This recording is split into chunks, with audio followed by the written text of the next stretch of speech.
Je disais, oui, voilà, à Paris qui prend des allures de Groenland, et les actualités se superposent. Bon, il y a quand même des questions qui se posent là-dessus. On a des propos, mais alors ouvertement, puis alors d'un bellicisme du côté du côté du secrétaire à la Maison Blanche, Stephen Miller, qui dit, de toute manière, qui va s'opposer à nous, hein? Qui va s'opposer militairement aux États-Unis pour le futur du Groenland? C'est absolument phénoménal. Mais voilà, du côté de l'Europe, on patine un petit peu sur une position commune pour dire qu'est-ce qu'on fait. Côté États-Unis, ça ne fait aucun doute. On va acheter le Groenland. S'ils ne veulent pas, on l'envahira militairement. Ça ne nous fait pas peur, il n'y a pas de souci. Alors, on est un peu loin de nos préoccupations quotidiennes. Mais enfin, il est question de matières premières, il est question évidemment de zones d'influence, ça tout le monde s'en doute, il est question de routes commerciales maritimes, et il est question de défense, et la défense qui s'agite en ce moment en bourse. Laurent Grassin, on a un petit peu un cocktail parfait pour animer l'ensemble de ces secteurs, sans doute pour des mois, des mois. Oui, et puis quand même... Ce qu'on oublie un peu, c'est que pour le moment, il y a eu les tensions au Venezuela, avec quand même quelque chose qui était assez inédit. On a kidnappé juste un président, voilà, et puis on est en train de mettre la main tranquillement sur l'ensemble des matières premières. On est en train de basculer sur le Groenland. Et en face de ça, la réaction des marchés, elle est inexistante. Non. Parce que si on revient à notre intérêt, c'est ça, c'est-à-dire que, pardon de le dire aussi clairement, les marchés financiers s'en foutent royalement. Donc, effectivement, le risque géopolitique, à un moment, quand on discutait, attention, ça fait maintenant 1 an qu'on est dans une période de tension géopolitique assez majeure, et ça ne dérange absolument pas les marchés financiers. Vous l'avez dit, Antoine, la vraie surprise, enfin pas surprise, la vraie tendance, c'est qu'au final, oui, il n'y a pas vraiment de secteurs qui sont pénalisés. De ce durcissement du contexte géopolitique, mais il y a plutôt des secteurs qui en profitent. Et là aussi, on revient sur les acteurs de la défense de part et d'autre de l'Atlantique. Hier, Lockheed Martin a énormément progressé. Vous citiez Thales.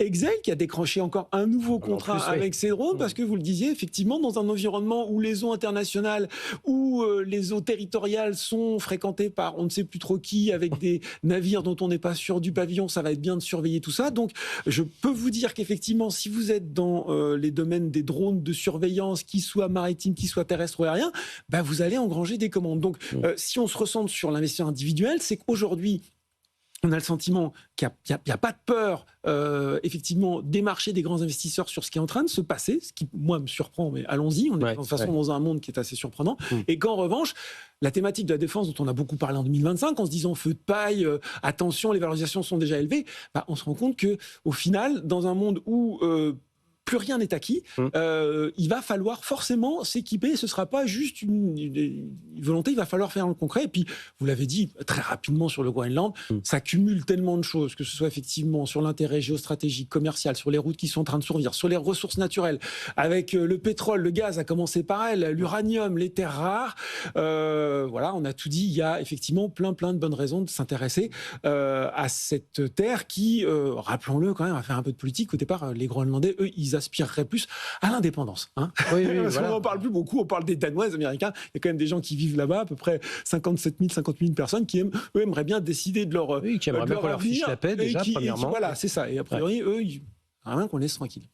Exactement. Bastien Baron, c'est vrai que fin 2025, on a commencé à voir les investissements sur la défense s'accélérer. Ensuite, se temporiser pendant une certaine période parce qu'on craignait une forme de survalorisation. Là, on est reparti. Ça semble être quand même une des thématiques qui est capable de soutenir le CAC 40 et les marchés européens. On le voit, le DAX qui accumule les records historiques, mais ça va être encore du carburant, à défaut de pouvoir être soutenu par le luxe, par exemple, qui pourrait être un des secteurs perdants de toute cette agitation, évidemment. Ouais, ce qui est intéressant, c'est qu'on voit qu'il y a une grosse thématique défense il y a quelques trimestres, qui a un peu stagné à un moment donné. On s'était dit, non, c'est en train de se calmer.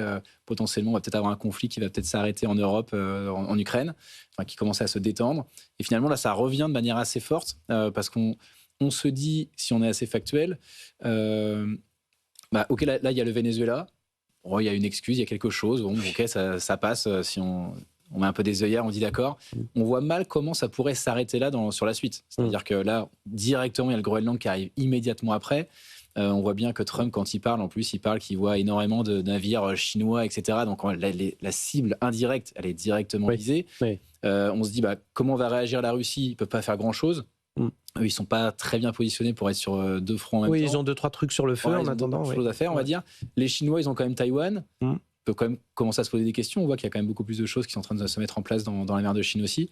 Donc on se dit, finalement, ça va pas s'arrêter là. Ça va continuer. Et c'est là aussi, d'un point de vue investisseur, on peut se dire, les carnets de commandes qui sont déjà assez pleins, et on voyait que c'était plutôt les leaders, finalement ceux qui étaient en mesure d'approvisionner les fronts qui étaient mis en avant. Et aujourd'hui, on va peut-être commencer à se positionner aussi sur ceux, on parlait tout à l'heure des drones, etc., qui sont peut-être sur un segment un peu plus niche, mais finalement, en fait, avec de la technologie, etc., qui peuvent combiner différentes choses. Oui, dans le sens où il y avait aussi une sorte de storytelling de marché à propos de ce qui est en train de se passer en Ukraine, avec une forme de...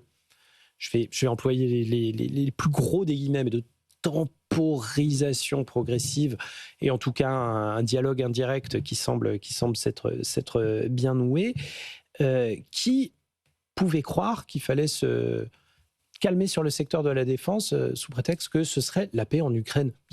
Même si un cessez-le-feu est signé, on va devoir investir massivement dans des systèmes de surveillance pour vérifier que la paix est bien respectée. C'est ça. C'est une espèce de guerre tiède, en fait, et hybride, puisque c'est des termes qu'on emploie souvent, mais ils sont vrais. Ça veut dire qu'il va falloir, les dépenses de sécurité, elles ne se conçoivent pas qu'en achat de missiles et de canons. Ça va être beaucoup de surveillance, ça va être beaucoup de drones. Effectivement, on voit bien la place qu'ont pris les drones, avec les progrès fulgurants qui ont été accomplis en quelques années et qui ont complètement modifié la logique des engagements d'ailleurs sur le terrain.